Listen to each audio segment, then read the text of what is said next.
Welcome to WordPress Complete course. In this video, we will learn how we can delete and restore posts on WordPress. So let's start. To delete posts, first you need to click on Posts.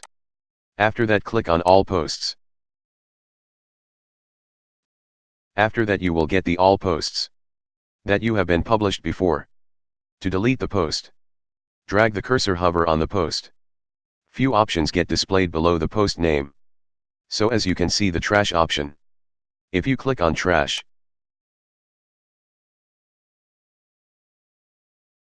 it will move on the trash. It will no longer available on your post.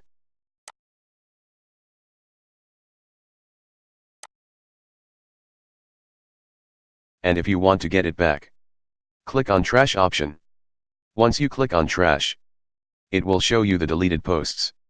You can restore your post. Once you do restore, post will get restored.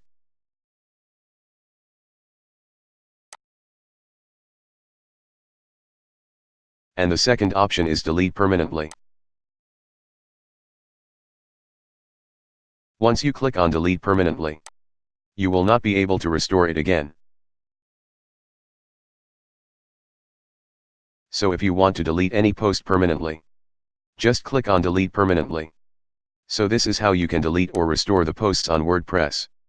That's all for this video. If you like this video, please don't forget to like, share and subscribe our channel. And if you have any question, please comment below, and I will be happy to help you. Thanks for watching this video, and I will see you in next video. Goodbye.